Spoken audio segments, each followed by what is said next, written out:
Oh, time to cheat.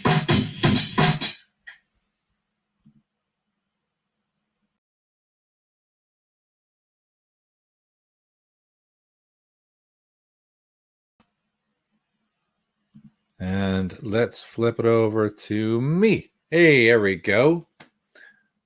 I'm still getting used to the controls at StreamYard, and I really hope the audio is actually working. I might have to, I don't know, ask somebody if there's anybody actually listening. But yeah, I decided at the last minute to do a live review. Why? Because when I do my reviews, I usually do a lot of, I don't know, homework, let's say. And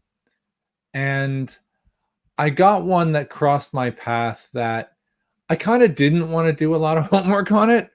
I already knew a lot about it, almost too much, almost more than I really wanted to know already. But it was kind of a cannot miss. And let me just show you which one it is. And if you can see the title, you already know, right? It's this controversial bad boy here, the Brewdog ALD IPA, own label IPA sessionable from Brewdog, which has the distinctive characteristics of looking an awful lot like an Aldi can, right? And that's for good reason. There's lots of history out there. If you've been under a beer rock or trapped under a gigantic stout or something, then let me give you a little piece of brief enlightenment here. So this is August 18th this year, 2020.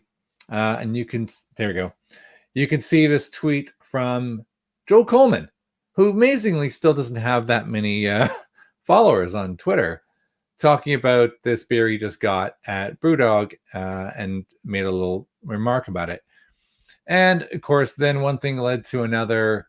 Brewdog responded, or they got word of it, and they started teasing the Aldi post by saying, "Oh yeah, well we're gonna release one called Yaldi," and one thing. Where's the link to that? Let's see, just here. There we go. The mirror. What an exemplary! I apologize for using the mirror as my. Let me make that a little bit bigger as well. Yeah, so you can see actually which is surprisingly close to the end result that they went for. But the Yaldi was kind of a joke. There was another our pre-existing. You can see. Look at this. They spelled Brewdog wrong in the article. The mirror is a piece of garbage. There was another Scottish brewery that already had a beer called Yaldi, and you might be thinking, why was it called Yaldi? Why would they even have that? Because in Scotland, it's a word. It actually means something. It is considered an expression of excitement. Yaldi. So that's why it exists. It wasn't just a joke. It was a real thing. And so it was a legitimate option. But in the end, after all the kerfuffle with Brewdog and everybody responding back and forth, whether it's James Watt, I assume Brewdog James manages his own Twitter. Even Trump and other famous people do that. The back and forth bickering resulted in a collaborative effort, which is this.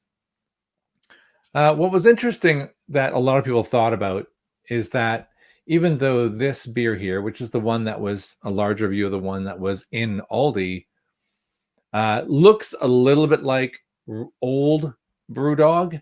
Yeah, if I just find an image of older Brewdog, a little like this one, right, with the vertical lettering, etc.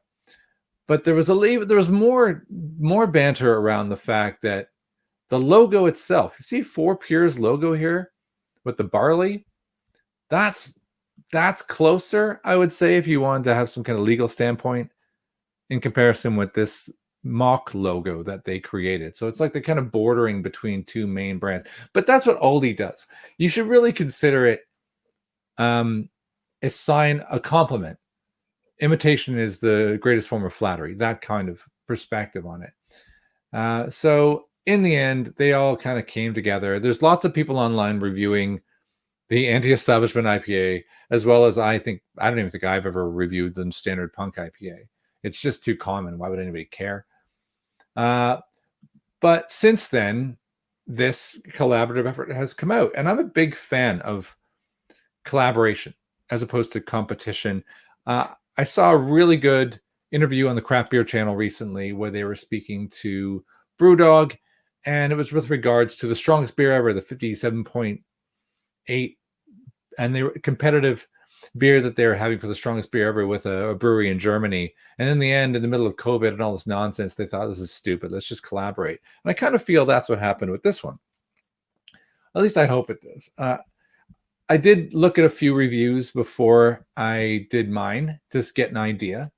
I looked at, let's check out this one. So this guy, if you don't follow him, you should. Bands, Bikes, and Booze Reviews. Just his intro is hilarious enough, but what's he given it a 0 out of 10? Worst beer I've tasted this year. And he gave, I think he gave the anti-establishment one like a rating of Satan's piss or something like that.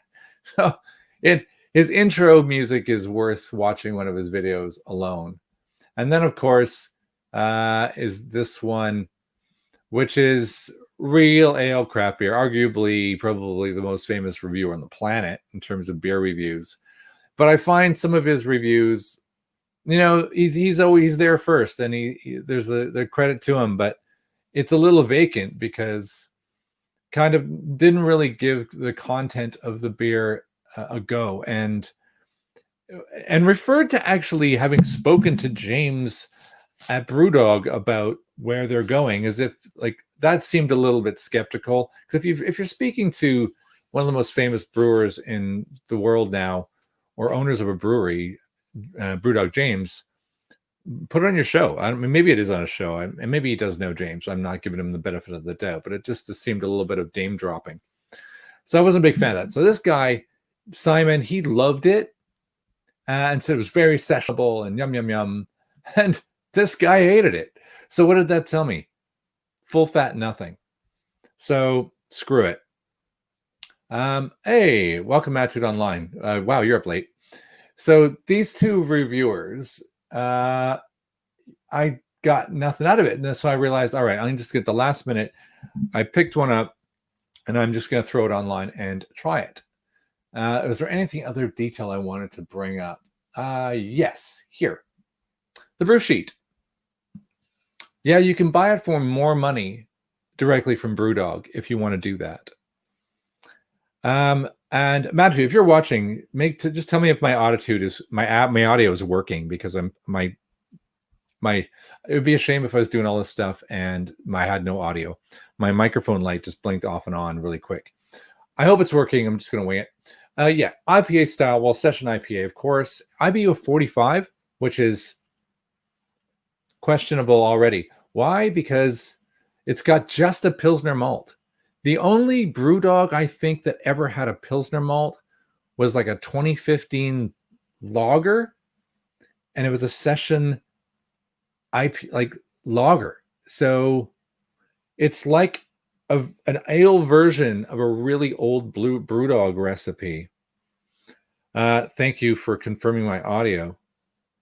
And so I'm gonna pop it. You know, it's a little late. You know what's funny? In case it's freaking horrible, I've got this like polar opposite dessert in a can spare I had here, like a 10% step. So if it's disgusting, I've got kind of a fire hydrant to pour in my face.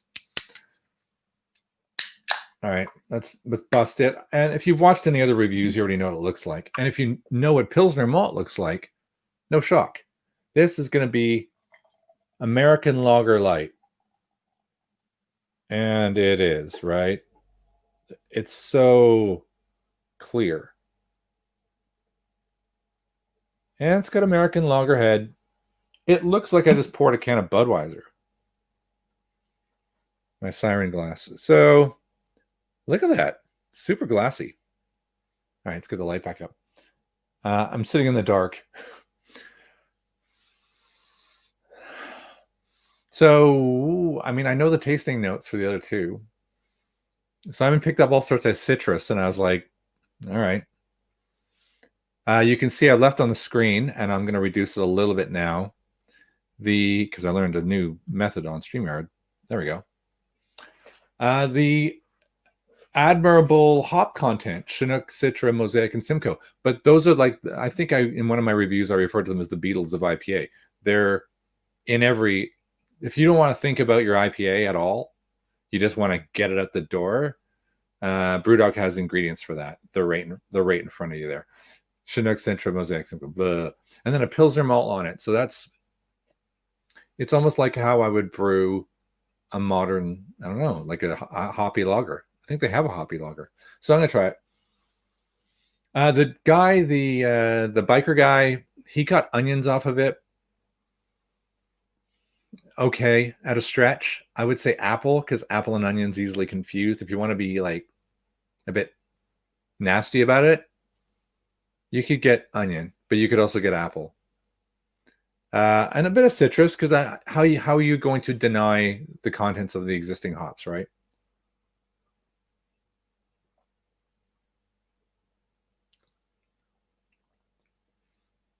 Chinook's pretty dominant.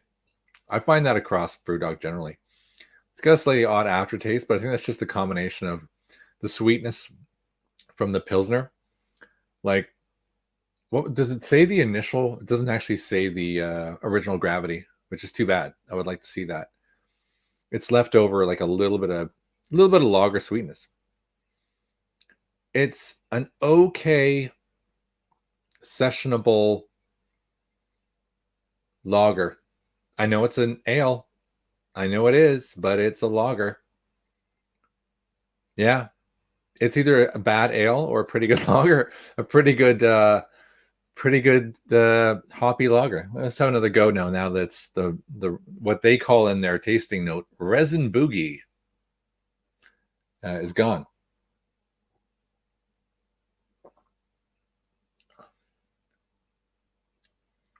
Yeah, it's just a light, piney. Even the citrus is gone on the second sip. The citrus is really only on the nose now. I'm not even coming close to fresh cut grass. Have these guys ever mowed their own lawn? I don't know. I don't think so. I'm not getting that at all.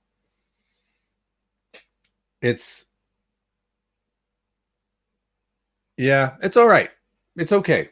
I'm not going to go like crazy on it and say it's full of mango and stone fruit, and it's pretty boring. But I would like, what do I expect? What am I expecting, right? What do they say it is? They're saying it's a sessionable India Pale Ale,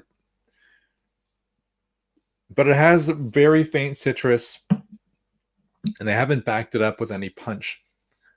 So the Pilsner's light. If you look at the brew sheet, that's what it tastes like.